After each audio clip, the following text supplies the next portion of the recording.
Good morning everyone. Welcome to my YouTube channel Study Live 100. So in this video we will talk about SSC CGL 2025 vacancies and Assistant Section Officer post in EPFO and other departments.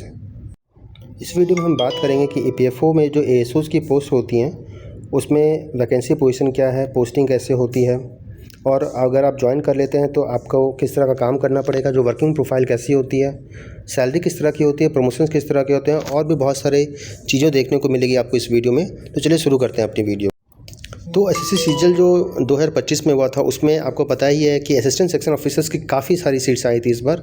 जो total जब मैंने final list आई थी उसकी जब मैंने seats calculate की तो 1613 post आई थी असिस्टेंट सेक्शन ऑफिसर्स के लिए डिफरेंट डिपार्टमेंट्स में। आप देख सकते हैं इस स्लाइड में कि जो एएसओज़ की वैकेंसीज हैं अलग अलग डिपार्टमेंट में कितनी है। सीएसएस में 982 सीट्स आई थी, आईबी में 197 सीट्स आई थी। वैसे ही करके ईपीएफओ जो ministry of labour and employment के अंडर आता है उसमें 94 सीट्स आई थी। ये बहुत ज़्यादा सीट्स हैं। लास्ट जो एएसओज़ की ईपीएफओ में जो वैकेंसी आई थी वो 2020 में आई थी, 2019 में आई थी। जो 2020 में उनकी ज्वाइनिंग हुई थी उसमें मैंने भी ज्वाइन किया था और अब मुझे इस डिपार्टमेंट में काम करते करते हुए 5 साल हो चुके हैं। तो आपको मैं बताऊंगा कि ईपीएफओ में जो एएसओज़ का किस तरह का काम होता है और उनके जो प्रमोशंस किस तरह के होते हैं, काम किस तरह करना होता है। तो आपको मैं इस वीडियो के बारे में बताऊंगा क्योंकि बहुत सारे कैंडिडेट्स को डाउट हो रहा है, वो मेरे टेलीग्राम चैनल पे और मेरे पुराने वीडियोस पे भी कमेंट कर रहे हैं, उनको सही जानकारी नहीं मिल पा रही है। तो मैं आपको एक जेन्युइन जानकारी बताऊंगा ईपीएफओ के बारे में। बाकी डिपार्टमेंट के बारे में मैं ज़्यादा बात नहीं करूँगा क्योंकि उसके बारे में मुझे इतना आइडिया है नहीं। तो फिर भी अगर आपको कोई डाउट होगा तो मैं किसी न किसी अपने फ्रेंड से पूछ के आपको वो डाउट भी क्लियर कर दूंगा। चलिए अब इस वीडियो में देखते हैं कि जो एएसओज़ की पोस्टिंग होती है ईपीएफओ में वो कहाँ पे होती है। आपको पता ही होगा कि ईपीएफओ में जो एएसओज़ की जो पोस्टिंग होती है वो हेड ऑफिस में होती है या फिर जोनल ऑफिसेज में होती हैं, पडिनास में होती हैं, जेटीआईज में होती हैं। हेड ऑफिस दिल्ली में है। जोनल ऑफिसेज जो होती है ईपीएफओ की ऑलमोस्ट हर कैपिटल सिटीज़ में होती हैं और टोटल 21 जोनल ऑफिसेज हैं इंडिया में।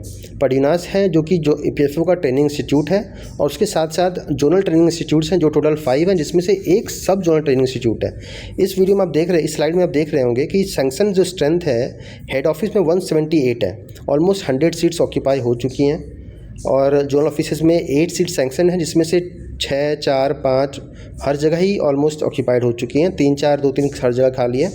सिमिलरली पडिनास में 20 सीट्स हैं जिसमें से 10 या 12 सीट्स ऑक्यूपाई हो चुकी हैं और जेटीआई में हर जेटीआई में 4 सीट्स होती हैं एएसओज़ की सैंक्शन, जिसमें से 1-2 ऑलमोस्ट हर जगह पे है। तो आपको पूरे स्टेट में आपको मतलब एएसओ की वैकेंसीज मिल जाएगी। तो बहुत सारे कैंडिडेट्स का ये डाउट हुआ था कि ईपीएफओ में जब वो ज्वाइन करेंगे तो उनको पोस्टिंग किस तरह से मिलेगी।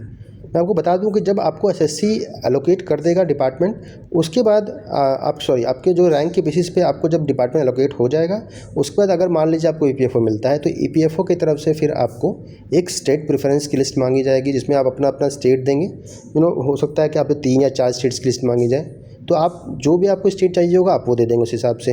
अगर आपका रैंक आपका ऊपर रहेगा तो आपको वो स्टेट अलॉट हो जाएगा।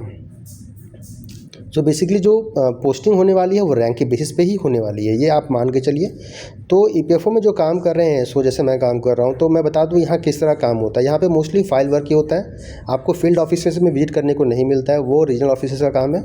जो सीनियर जो सिक्योरिटी असिस्टेंट होते हैं वो होते हैं या फिर जो एओ होते हैं उनको होता है फील्ड ऑफिसेस में काम। हमारा काम मोस्टली एडमिनिस्ट्रेटिव वर्क का होता है, फ़ाइल पुटअप करनी होती हैं, ई ऑफिस बोलते हैं जो एक अब फिजिकल फाइल्स में काम नहीं होती हैं तो लेटर हमें ड्राफ्ट करना होता है या फिर रिपोर्ट्स तैयार करनी पड़ती हैं, नोटिंग करनी पड़ती है, ड्राफ्टिंग करनी पड़ती है। और जो हमारे सीनियर्स होते हैं, जो सेक्शन ऑफिसर्स होते हैं या फिर अकाउंट्स ऑफिसर्स होते हैं या फिर कमिश्नर्स होते हैं, उनको हमें फ़ाइल पुटअप करनी पड़ती है प्रॉपरली, जो भी इस तरह का काम होता है। इसमें हमारा जो मोस्टली वर्क होता है वो डेस्क जॉब ही होता है और जो ऑफिस की टाइमिंग्स होती हैं आप देख सकते हैं स्क्रीन पे कि 9:30 AM से 5:30 PM होती है। तो काम मतलब आपको ऐसा नहीं कि लेट नाइट काम करना पड़ता है, जैसे बैंक में कभी कभी लेट इवनिंग भी काम करना पड़ जाता है या फिर अर्ली मॉर्निंग काम करने आना पड़ता है, बट यहाँ वैसा कुछ भी नहीं है। आप टाइम पे आएंगे और टाइम पे आपको घर जाना होता है। तो हम बात करते हैं कि जो एएसओ हैं उनकी सैलरी कितनी होने वाली है, क्योंकि एक सैलरी का बहुत बड़ा फैक्टर होता है जब कैंडिडेट ज्वाइन करते हैं किसी डिपार्टमेंट में। जब उनके पास डिफरेंट अपॉर्चुनिटीज़ होती हैं, बहुत लोगों की बैंक पीओ क्रैक कर लेते हैं, बहुत लोग एनटीपीसी क्रैक कर लेते हैं। अब उनको अगर इस डिपार्टमेंट में ज्वाइन करना है या फिर सीजीएल के थ्रू ज्वाइन करना है तो उनकी सैलरी कितनी होने वाली है। तो मैं आपको बता दूँ कि जो एएसओज होते हैं वो लेवल 7 में आते हैं कई 2-3 डिपार्टमेंट हैं जहाँ पर लेवल 6 में भी आते हैं, बट फिर भी उनकी जो ग्रेड पे होती है वो 4600 ग्रेड पे ही होती है और उनका बेसिक 44,900 होता है। अगर मैं आपको सैलरी कंपोनेंट्स की बात करूँ तो उसके रिगार्डिंग मैं एक सेपरेट वीडियो बनाने वाला हूँ उसके बाद। बट डिडक्शंस को हटा के जो नॉर्मली 8 to 10,000 होती है हर एक डिपार्टमेंट में, उसके बाद आपकी जो सैलरी होगी वो 75 to 80,000 होगी, डिपेंडिंग अपॉन जो सिटीज़ होंगी आपकी, जो XYZ सिटीज़ में क्लासिफिकेशन होता है। मोस्टली जो एसओज होते हैं वो जेडोज़ में पोस्टेड होते हैं या हेड ऑफिस में पोस्टेड होते हैं और वो XY सिटीज़ में ही आते हैं EPFO में। तो आपकी जो HRA होगी वो 30% और 20% ही होगी। तो आपको सैलरी तो काफ़ी अच्छी है, इतनी मतलब सैलरी जो है लेवल 7 में समझिए कि बहुत ही हैंडसम सैलरी एक है। तो हम बात करते हैं कि जो EPFO में है ASOs के प्रमोशन किस तरह के हैं। बाकी डिपार्टमेंट्स की मैं बाद में बात करूंगा, बट मैं क्योंकि EPFO में खुद भी काम कर रहा हूं 2020 से, तो EPFO में किस तरह प्रमोशन है वो आप जान लीजिए। ASO जो होते हैं वो एसओज बनते हैं, सेक्शन ऑफिसर, और ये इसमें जो करंट रिक्रूटमेंट रूल है उसके according 5 years for exam quota होता है, मतलब 5 साल के बाद एग्ज़ाम के एलिजिबल हो जाते हैं, जिसमें 50% सीट्स जो होती हैं एसओ की वो एग्ज़ाम कोटा के थ्रू होती है और 50% जो होता है वो सर्विस कोटा के थ्रू होता है। तो सर्विस कोटा में क्या है, वो 8 years के बाद एलिजिबल हो जाते हैं आप। एसओज में अगर 8 साल काम कर लेंगे तो आप एलिजिबल हो जाएंगे एसओ बनने के लिए। उसका एसओ के बाद APFC जो बनता है उसमें थोड़ा टाइम लग सकता है, बट फिलहाल मैं एसओ की बात करूँगा। उसके लिए भी मैं एक अलग वीडियो बनाऊँगा, उसमें आपको क्लियरली मैं बताऊँगा कि किस में कितना टाइम लगता है और उसमें क्या क्या काम करना पड़ता है। अब हम ओवरऑल बात कर लेते हैं कि जो EPFO में एक ASO की सैलरी होती है, ASO का जो जॉब होता है वो किस तरह का होता है। तो काफ़ी एक अच्छा वर्क लाइफ बैलेंस है, आपको वर्कलोड बहुत हेक्टिक यहाँ नहीं मिलने वाला है अदर डिपार्टमेंट्स की तरह। यहाँ पे आप 9:30 आते हैं और 5:30 या 6 o'clock निकल जाते हैं घर, उसके बाद आपको कोई डिस्टर्ब करने वाला नहीं है, अर्ली मॉर्निंग आने की भी ज़रूरत नहीं पड़ती है। सो बेसिकली बहुत स्टेबल गवर्नमेंट जॉब है ये। अदर बैंक्स की तरह यहाँ पे बहुत स्ट्रेस नहीं है, बहुत प्रेशर में काम नहीं करना पड़ता है।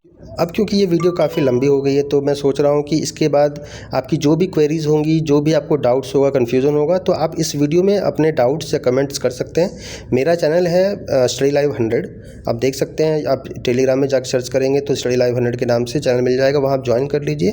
अपनी कोई भी क्वेरी है आप वहाँ ड्रॉप कीजिए या फिर यहाँ पर कमेंट कीजिए। मैं वीडियो हो सकता है तो वहाँ पर मैं आपको रिप्लाई कर दूँगा या फिर एक सेपरेट वीडियो बना दूँगा आपके सारे डाउट्स को लेके। अगर वीडियो आपको अच्छी लगती है तो वीडियो को लाइक कर दें और दूसरों के साथ शेयर करें। चलिए मिलते हैं अगली वीडियो में। Thank you friends.